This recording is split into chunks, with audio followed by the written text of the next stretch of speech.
Good morning, church. I'll be reading from Psalms 1 to 6.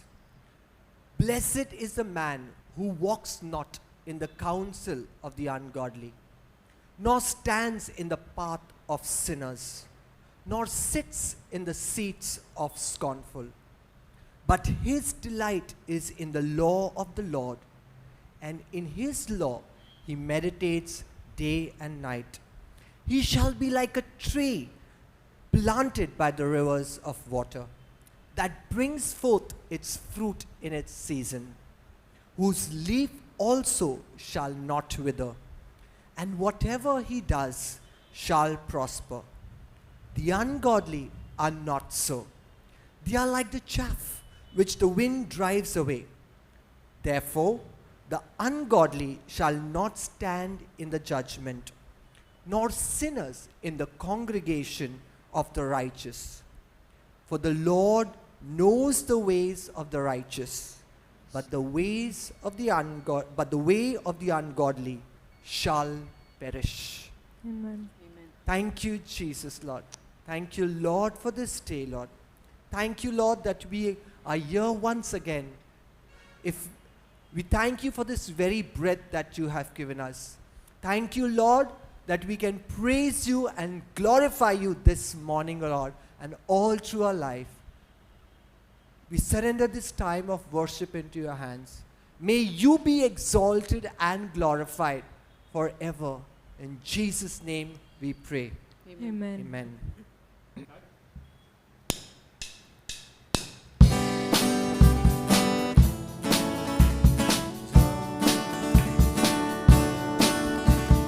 Wonderful, so wonderful is your unfailing love. Your cross has spoken mercy over me. No eye has seen, no ear has heard, no heart can fully know how glorious, how beautiful you are. Beautiful one, I love you, beautiful one, I adore, beautiful one, my soul must sing. Powerful, so powerful, His glory fills the sky. The mighty words displayed for all to see. The beauty of your majesty awakes my heart to sing. How marvelous, how beautiful you are. Beautiful one, I love you. Beautiful one, I adore. Beautiful one, my soul must sing. Beautiful one, I love you. Beautiful one, I adore. Beautiful one, my soul must sing. You opened my eyes to your wonders anew. You captured my heart with this love. 'Cause nothing on earth is as beautiful as you. You opened my eyes to your wonders anew. You captured my heart with this love.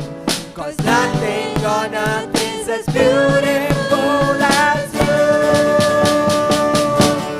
Beautiful one, I love you. Beautiful one, I adore. Beautiful one, my soul must sing. Beautiful one, I love you. Beautiful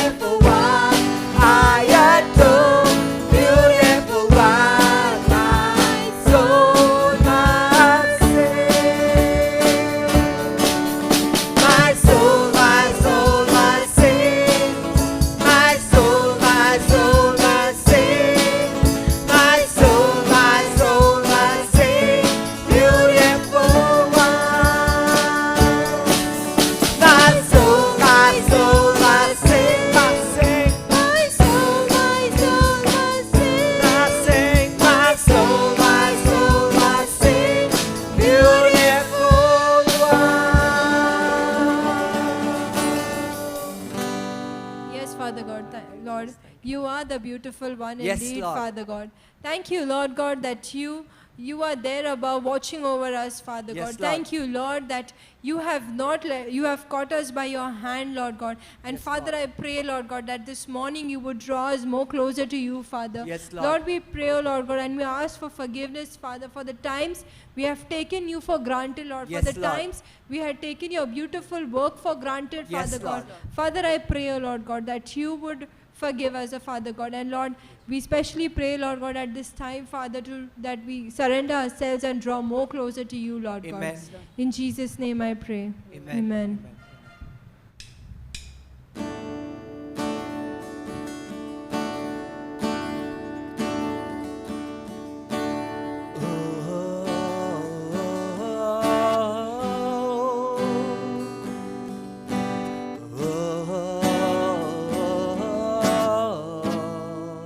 You're beautiful.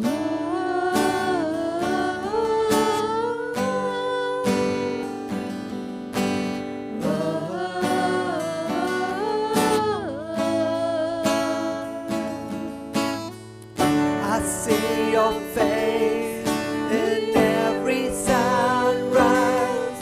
The colors of the morning are inside your eyes.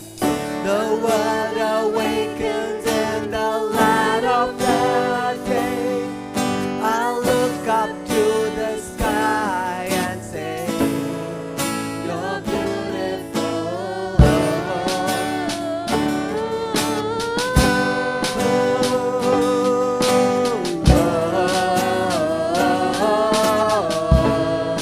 You're beautiful.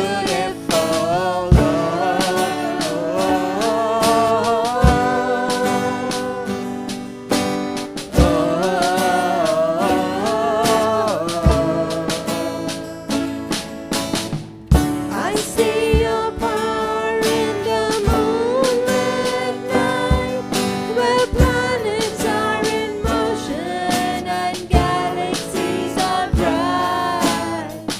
We are amazed in the light of the stars.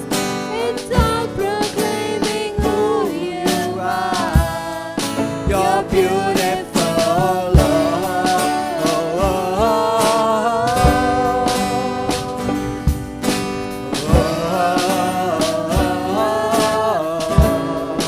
You're beautiful.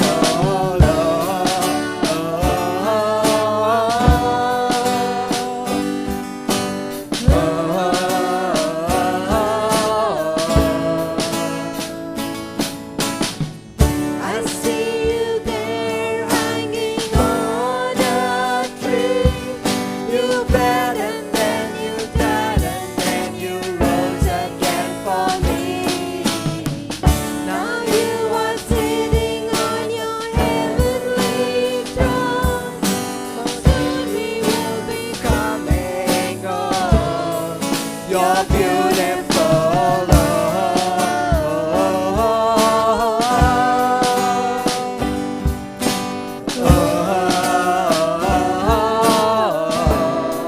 You're beautiful.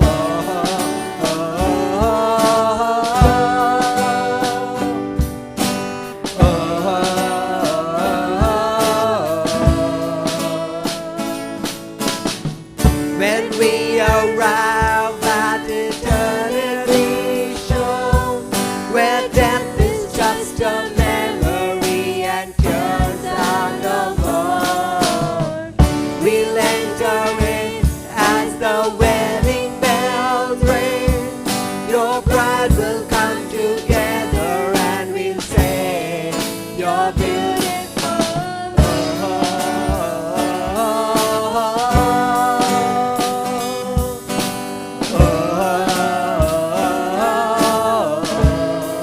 You're beautiful.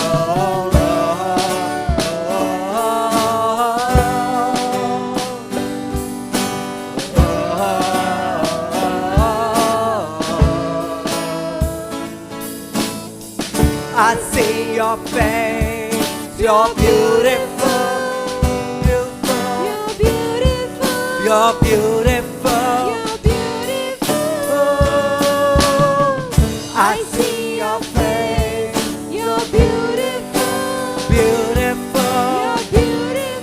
You're beautiful, you're beautiful.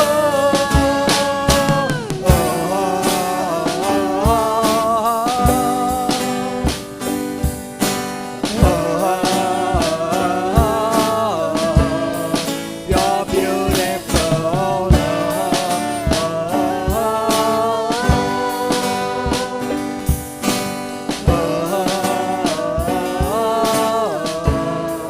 You're beautiful.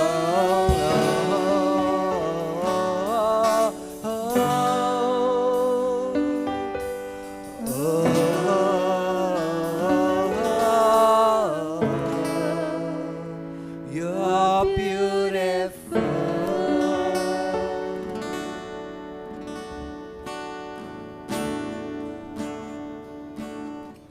Yes, Lord, Father, you are beautiful, Lord. Lord, it says in Colossians 1, Lord, 15 to 17, Lord.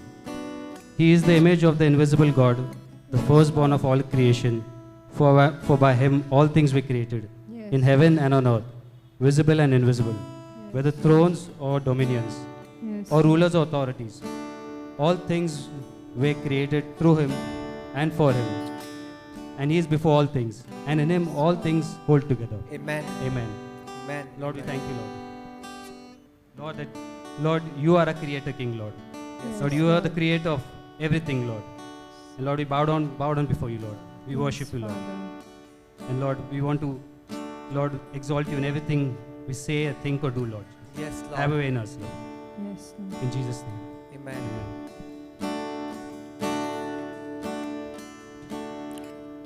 You were the Word at the beginning, one with God the Lord Most High.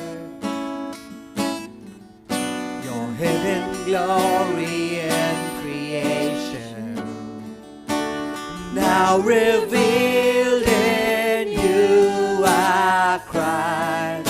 What a beautiful name it is. What a beautiful name it is.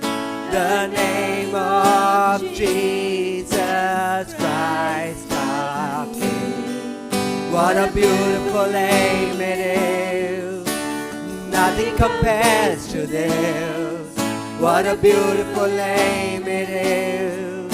The name of Jesus.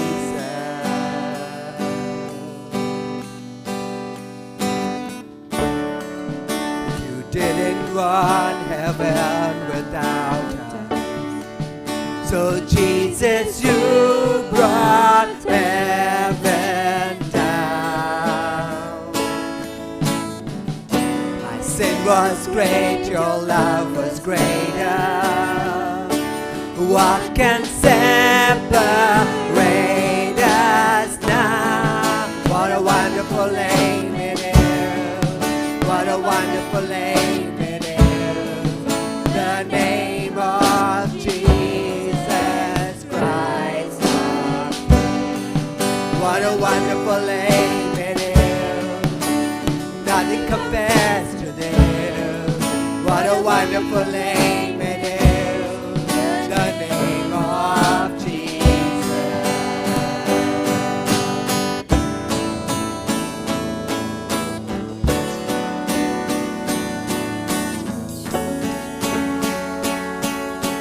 Death could not hold you. The weight of it for you. To silence the bow of sin and grave. The heavens are roaring the praise of your glory, for you are raised to life again. You have no rival, you have no equal, now and forever, God, you reign. Yours is the kingdom, yours is the glory, yours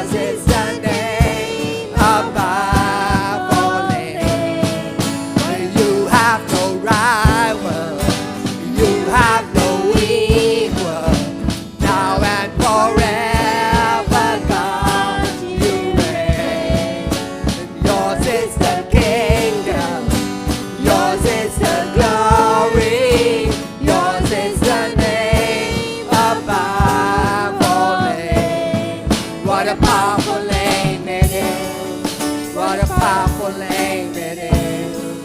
The name of Jesus Christ, my King. What a powerful name it is. Nothing compares to this. What a powerful name it is. The name of Jesus. What a powerful name it is. The name of Jesus. What a powerful name it is. The name of Jesus.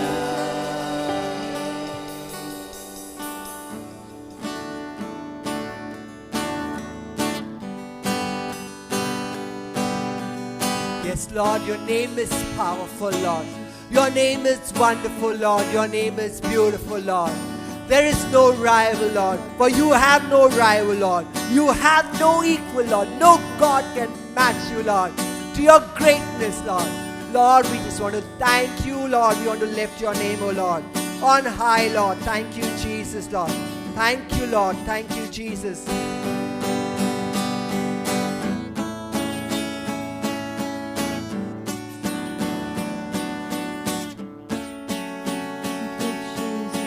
Death could not hold you. The veil tore before you. You silenced the boast of sin and grace. The heavens are roaring the praise of your glory. For you are raised to life again. You have no rival. You have no equal. Now and forever, God, you reign. Yours is the kingdom. Yours is the glory. Yours is the name above all names. What a powerful name it is. What a powerful name it is. The name of Jesus Christ, my King. What a powerful name it is. Nothing compares to this. What a powerful name it is. The name of Jesus.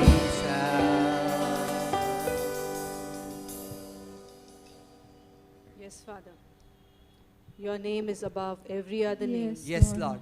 At your name, every knee will bow Yes, and every Lord. tongue will Father. confess. Yes, Lord. Lord, you are the most beautiful that we have Yes, ever Lord. seen or we would ever see. Yes, Father. Lord. You are the most powerful. Yes, Yes, Lord. Lord. You are the most wonderful God. Amen. Yes. Yes, There Jesus. is no one in heaven or on earth. Yes, Lord. Yes, Father. No one like you, O Father. Yes, Yes, Lord. No Lord. one like you, Jesus. Yes, No Lord. one like you, sweet Holy Spirit. Yes, Lord. Yes, Lord. Here we are, O God, declaring that you are the Lord of our lives. Amen. Yes, Jesus. Here we are declaring, Lord, you are the Lord of our families, Yes, of our Father. church. Yes, Lord. Come and take your place, O God. Yes, Lord. Yes, Lord. Be enthroned, O Father. Yes, Be Father. enthroned in our lives. Amen. Yes, Jesus.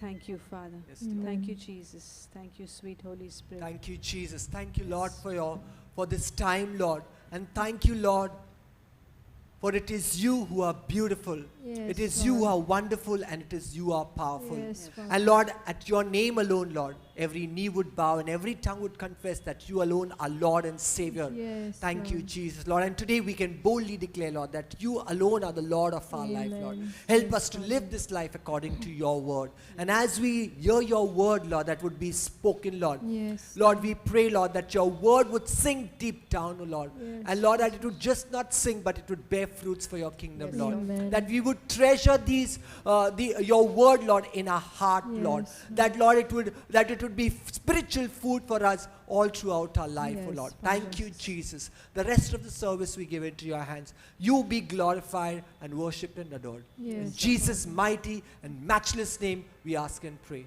And the people of Amen. God said, Amen. Amen. Amen. Amen.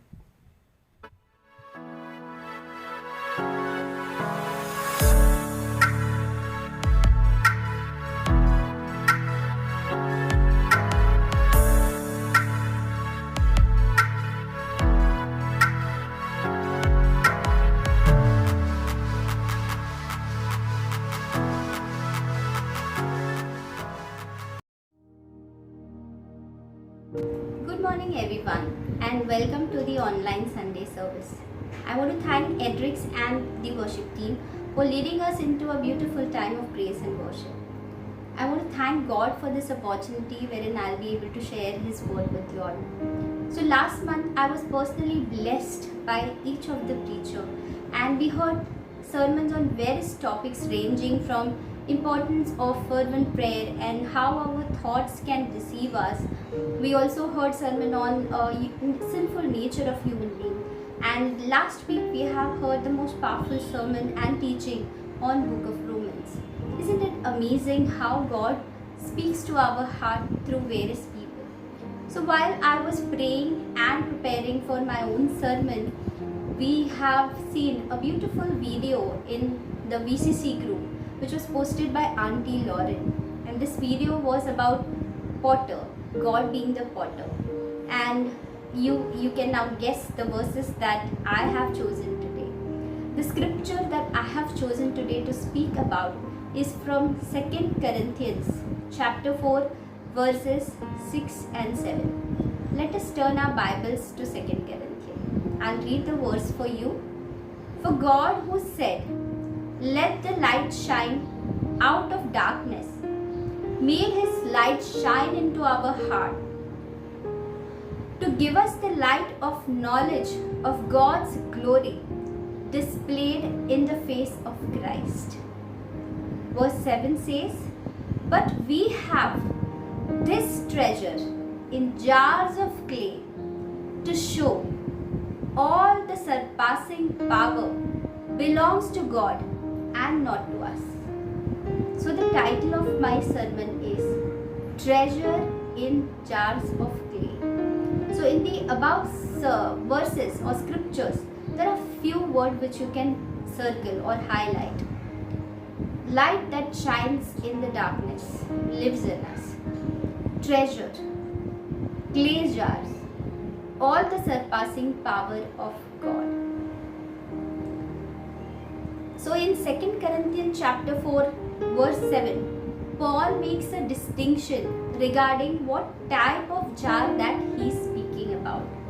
The jar which is made up of earth or earthenware. This phrase is very unique. Paul used this word to picture the contrast between believers' knowledge of the gospel, which is a treasure, with the hardship, weaknesses, suffering the believers experience daily. He speaks about the persecution that he had been through, which he faced due to his ministry work. In the Old Testament, we have seen God is being using Abraham and David, who were materialistically wealthy. But in New Testament, we see God is using a person like Paul, who was poor, who was unimpressive. Tradition tells us that Paul was 4 feet 11 inches. He was bald, having a hooked nose, and sick for most of his life. When he stood up to speak, he wasn't very impressive. But God has chosen this person for His purpose, and He used him in such a way to turn the world upside down.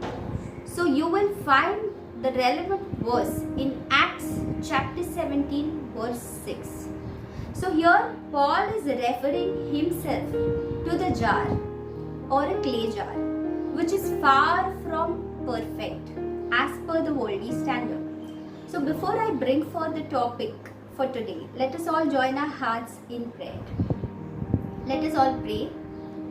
Heavenly Father, I want to thank you and praise you, Lord, for your mercies and grace and your anointment upon our daily life, Lord. Thank you, Lord, that you have kept us safe all this while, Lord. Thank you for your holy presence in our life, Lord. Thank you for your grace and your mercy. Thank you for your blessing which are renewed every day, Lord. Today as I speak your word, Lord, you touch me with your grace, so I speak with courage and confidence. Lord, you circumcise our hearts, Lord. Let your word fall on the fertile ground of our heart, Lord. Help us, Lord, so that each day we grow in relationship with you. Speak to our hearts, Lord, as per our need. I pray this in the mighty name of Jesus. Amen.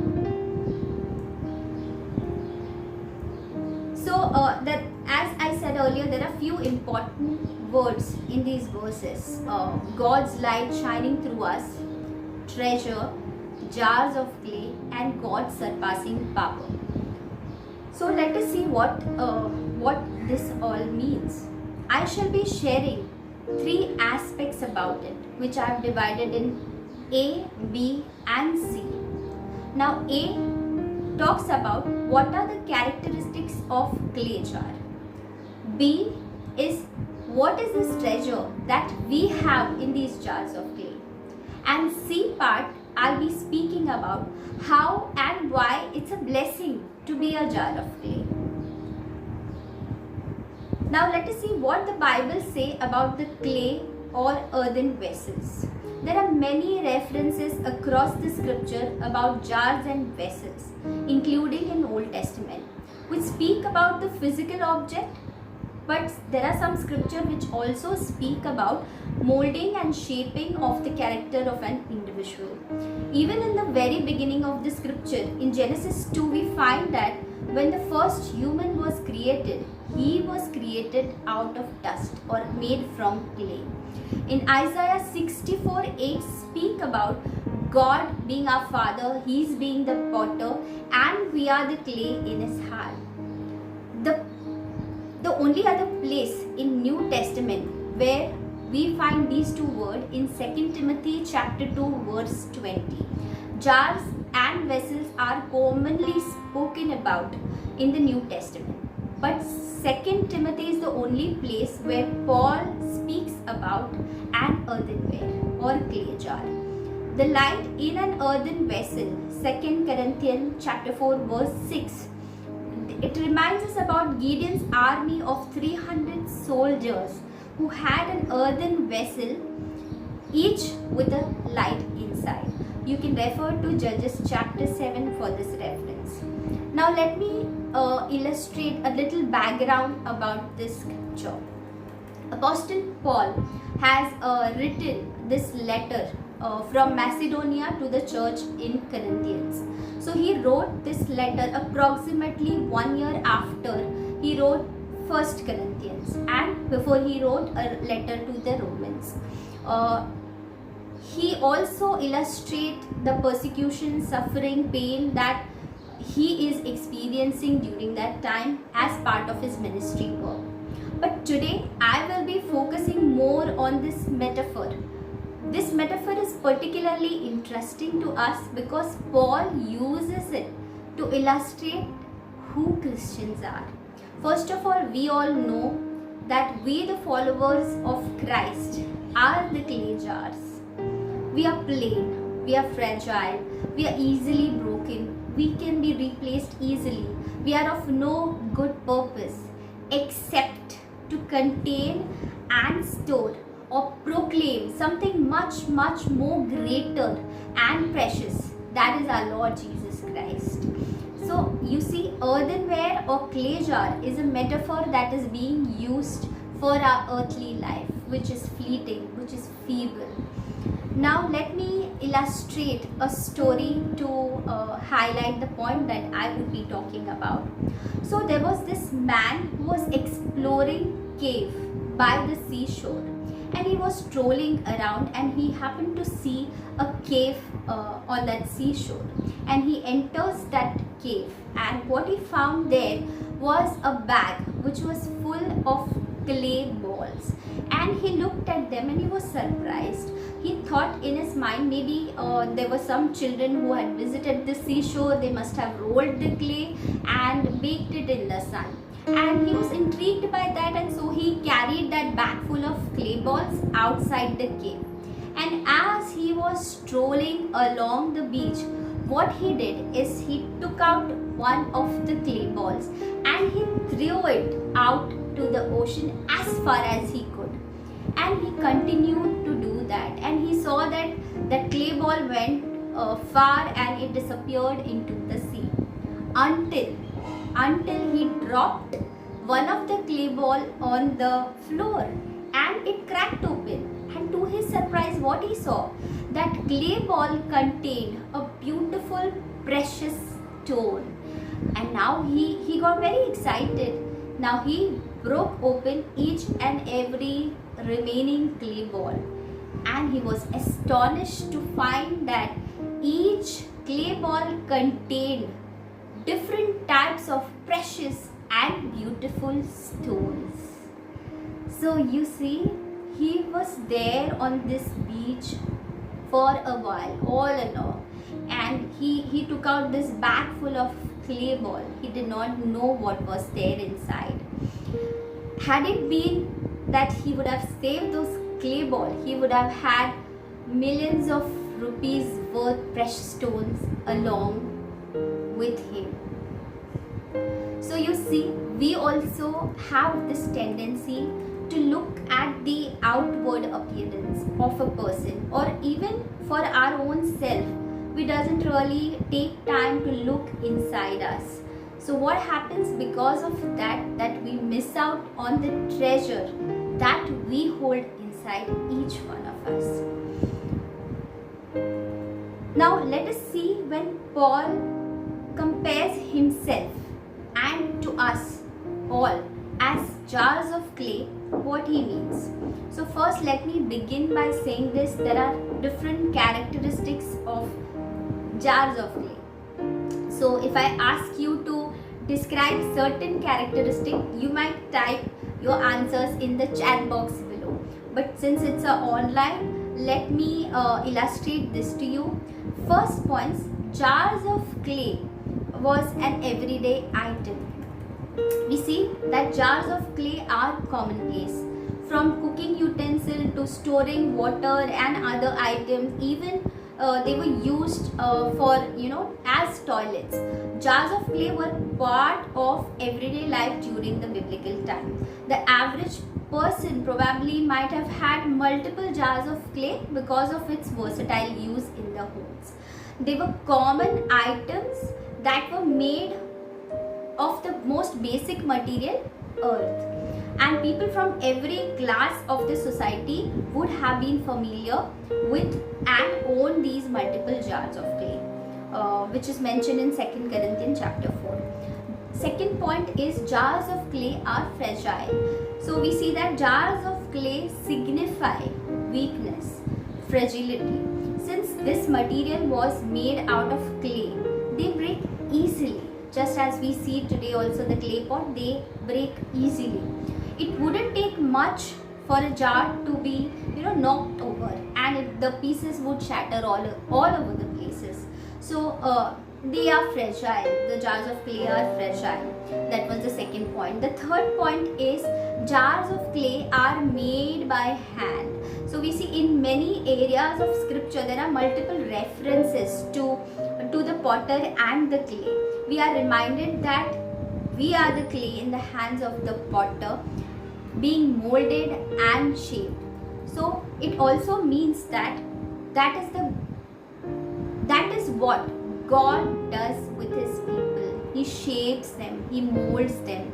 It is never the clay who gets to decide what it would look like, or the clay cannot turn itself into a masterpiece. The potter is the one who kneads, and who forms and who shapes the clay into a vessel. So God is the creator and we are the created ones, or we are his creation. So now we saw the 3 points about the characteristics of jars of clay. They were commonplace, they were fragile, and they were made by hand. So you can see the metaphor for human life in these 3 characteristics. Now I will come to point B, wherein I'll be talking about what is this treasure that we hold in jars of clay. So now it is very interesting to explore that. So treasure in jars of clay is contrasting statement about the messenger and the message. Now if we think about our own self, where would we place the most precious stones or jewelry in our life? Right? We would put them in a safe deposit, or maybe in a strong and sturdy vault. Right?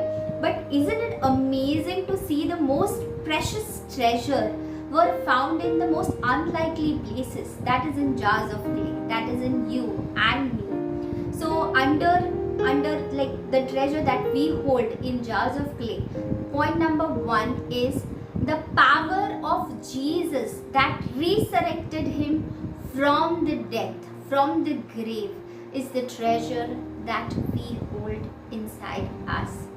We know that cross symbolizes God's unfailing greatest love for us. We know that when Jesus died the humiliated and the most terrible death on that cross, he has taken upon himself all our sins, all our transgression, all our iniquities, all our failures, all our suffering, all our pain. So our Lord, when he was humiliated, he was crushed and he was battered on that cross and he was dying for all our sins, he asked his Father, my God, why have you forsaken me? And he knew the answer. He knew the answer. To redeem the world, to save you and me from the grip of sin.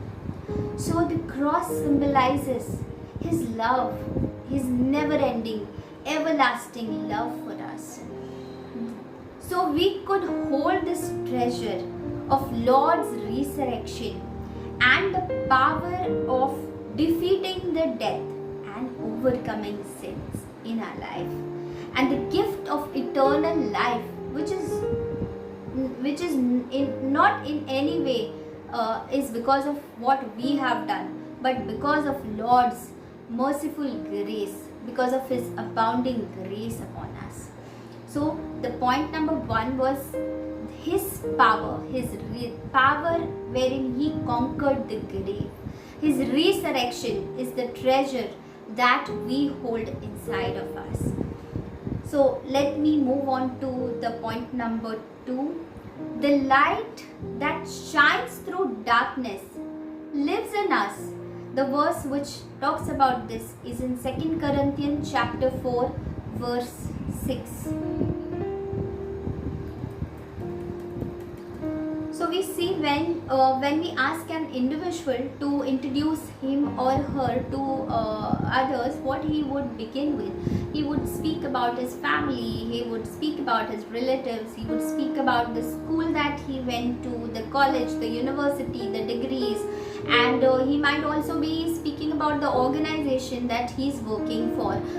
Some people may also share the church that they attend to or the pastor that is shepherding them. So we also see the sports team, they represent certain countries, certain states or leagues, right? So in the same way, you and me and all believers, we all represent Christ in us. So this is the beautiful and the most magnificent treasure that we have inside of us. We represent Christ in everything that we do in our life. The way we speak to others, the way we carry ourselves, the way we respond to somebody, the way we carry our private life, the way we carry our public life.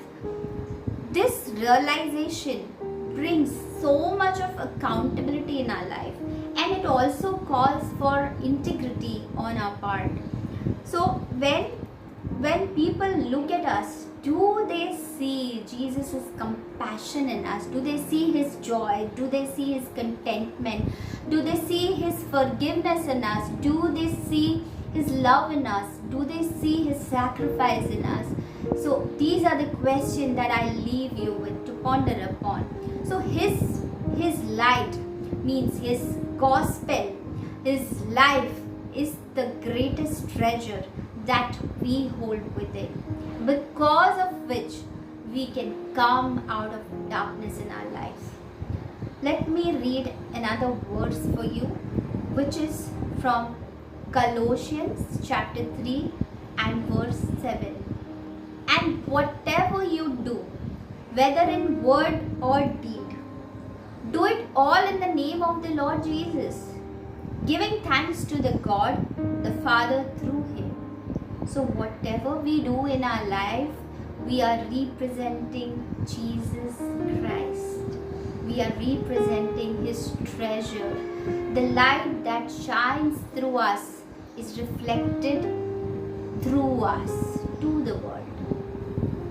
So the second point was the light that shines through darkness lives in us, that represent us. We represent that light in our lives.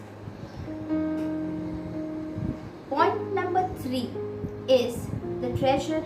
Jesus Christ itself is the most magnificent treasure of our life. The gospel is more than just one single event in the time that has happened. It's a way of life. It's the treasure that we hold within. Jesus Christ, He is our greatest treasure. His Holy Spirit is our treasure. The grace that He has shown us is our greatest treasure. The victory that He has won over is the greatest treasure of our life. The Holy Bible is the greatest treasure of our life. It is the active work of Jesus' victory in our life. It is truly a treasure that He has entrusted each of us believers with. We find hope in all of His promises, promises of freedom from sin. No matter what trials, tribulation, persecution we may suffer, we always can cling to Him, the hope that He extends to us. So, you see, even though we are a clay jars, we are imperfect, we are cracked, there is a hope for all of us. Isn't it a puzzling paradox? God delights in using the imperfect vessel like you and me. And Bible has many such examples which we can refer to. God chooses imperfect, fallen, broken, flawed pots like us to show His extraordinary power through us. This verse is in 2 Corinthians chapter 4 verse 7. So the third point was Jesus Christ and His work in our life is the greatest treasure that we hold in our life. Now let me move on to the point number 4. The purpose and focus must always be on the treasure in the clay jar. So it becomes really easy for us, to focus on lack of beauty or uniqueness of the vessel. But that's what makes the treasure all the more prominent. The real focus of this metaphor is on the treasure, and the words that explain in a better way. The treasure being placed in clay jars shows the power of God and not of us. This is what Apostle Paul is really focusing on, and this is where our hope lies in.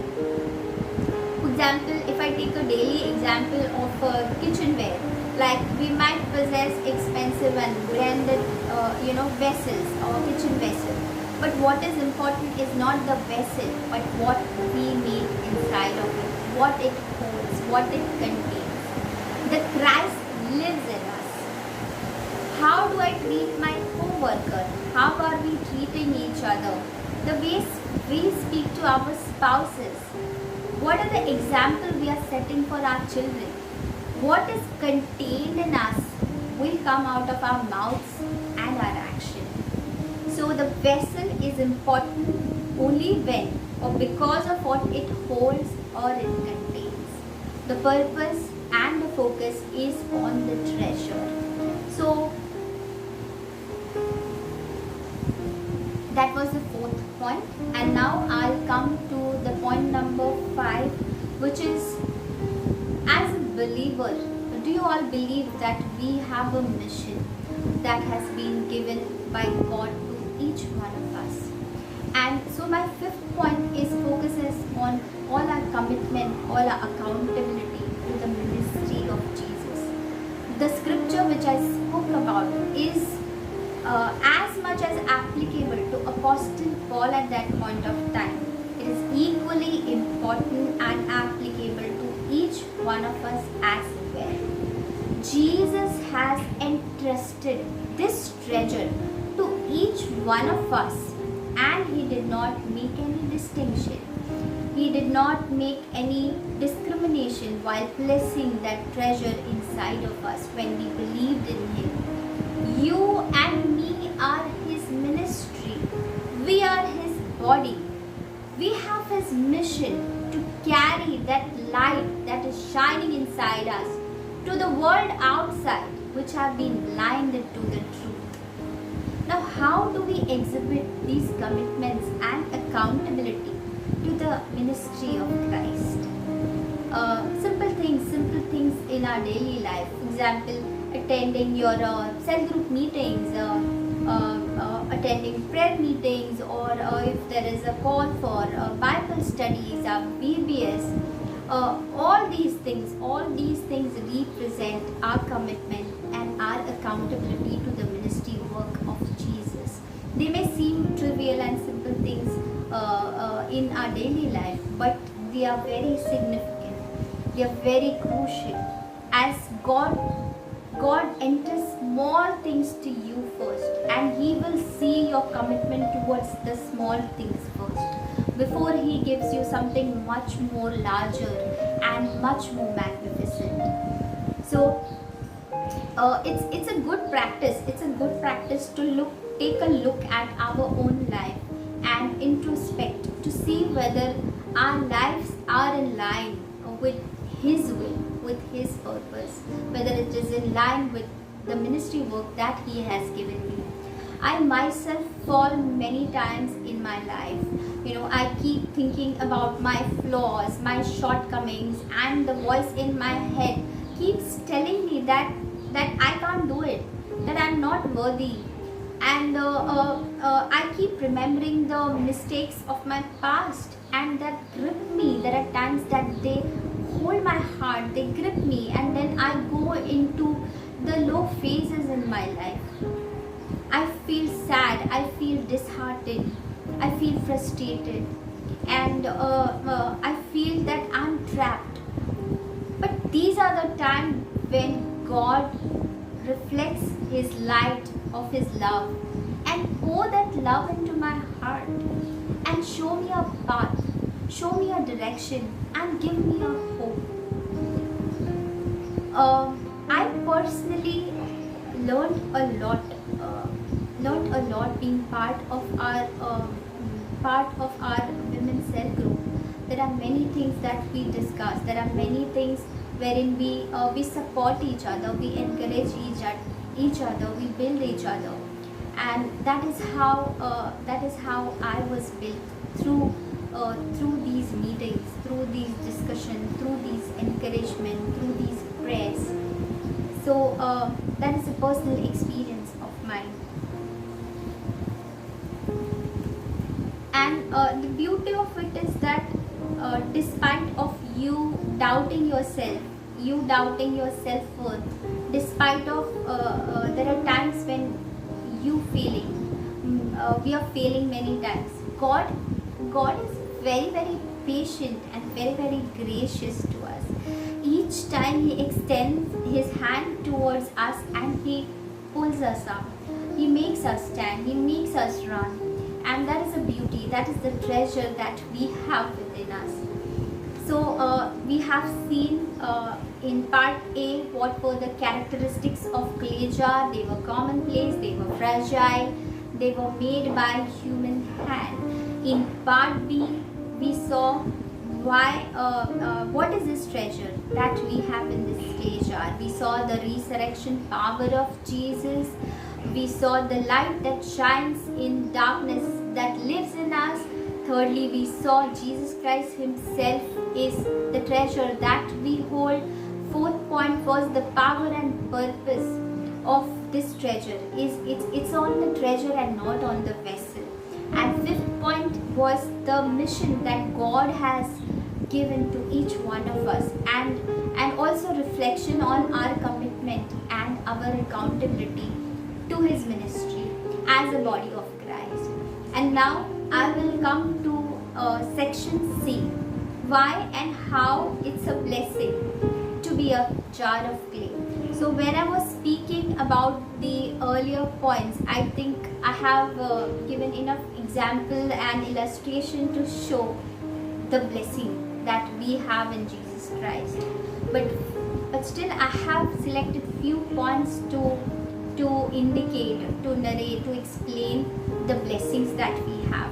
First of all, first point is our mortal bodies are made from dust. We know that we are feeble, we are fragile, we are dying, we are decaying, we are perishing.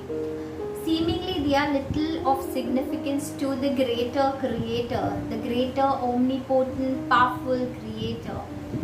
And yet God has taken this apparently useless and insignificant human form and poured into them a revelation of the glorious gospel of His only begotten Son.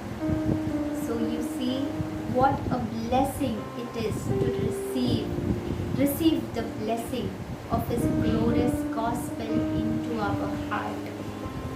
Point number 2.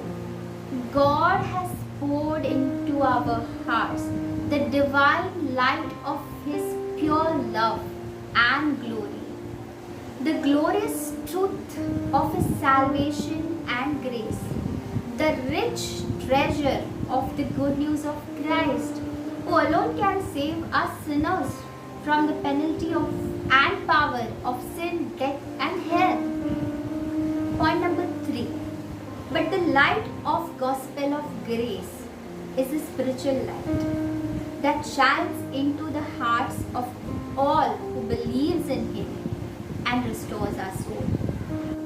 On the road to Damascus, Paul was not only spiritually blind, but the glory of the risen Christ blinded his physical eyes as well.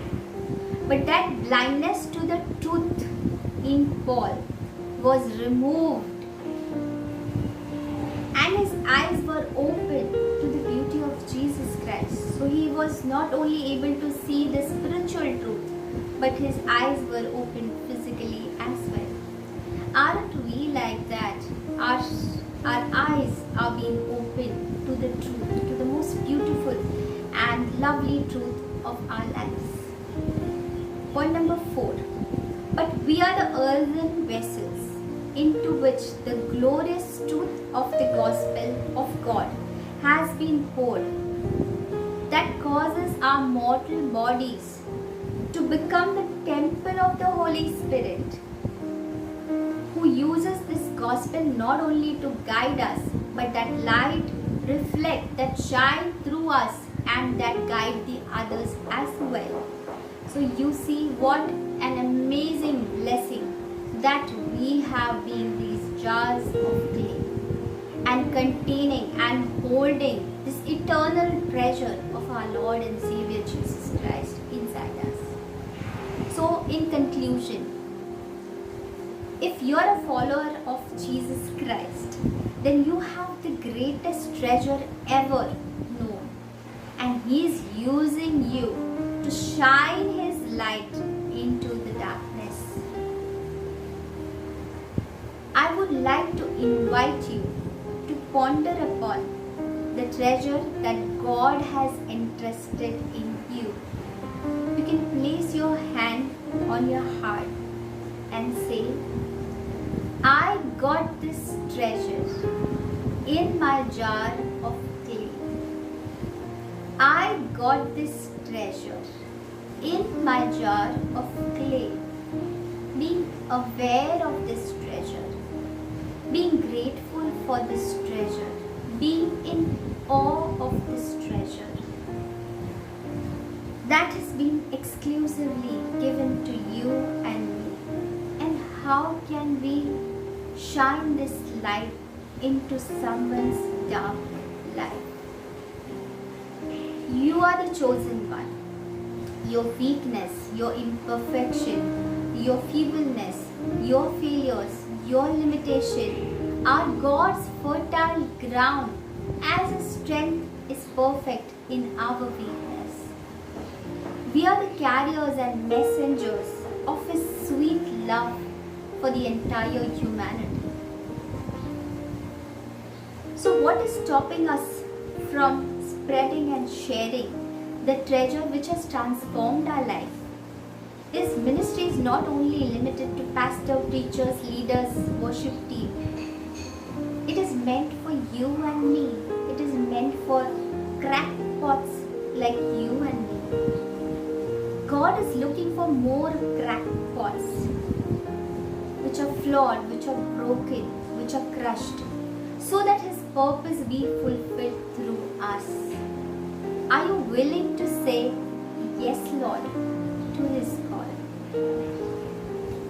So I'll leave you with that pondering, and I would like to conclude my today's sermon with a word of prayer. Let us all pray. Dear God, there are moments when I forget the treasure that you have entrusted in me. Lord, I forget that who am I to you. Lord, I forget the precious gift that you have bestowed upon me. Lord, you forgive me for all those times. Lord, I open myself to receive you, Lord. Lord, I open myself so that your light might shine through me, Lord. I want to thank you and praise you for your love, for your sacrifice on that Calvary cross for me, Lord. Thank you for your grace. Thank you for your mercy, Lord. Thank you for choosing me, Lord. I want to thank you and praise you. I place each one of us into your precious hand, Lord. Help us, Lord, so that your will be done in our lives. I ask and I pray this in the mighty name of Lord Jesus. Amen. Thank you everyone for joining in.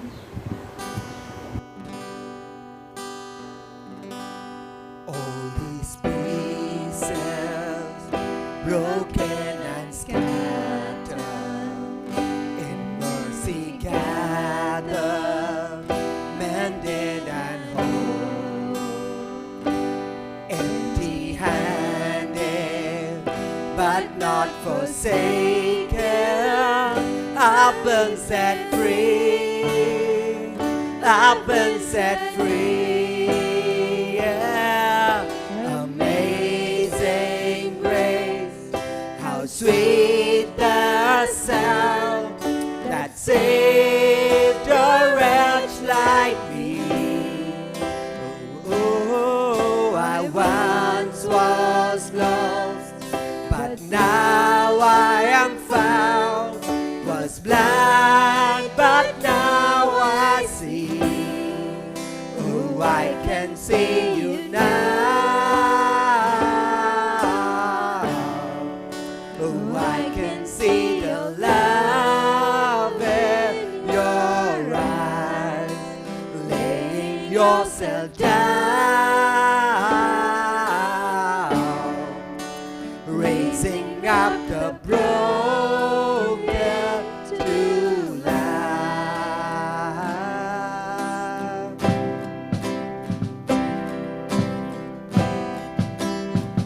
You take our failure, you take our weakness, you set our treasure in jars of clay. So take this heart, Lord, I'll be yours.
yourself down,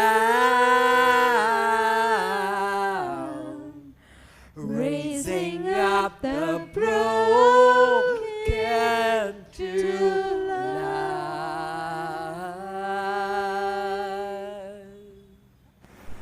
Now may the God of peace, who brought up our Lord Jesus from the dead, that great shepherd of the sheep, through the blood of the everlasting covenant, make you complete in every good work to do his will, working in you what is well pleasing in his sight, through Jesus Christ, to whom we glory forever and ever. And the people of God said, Amen and Amen. God bless you.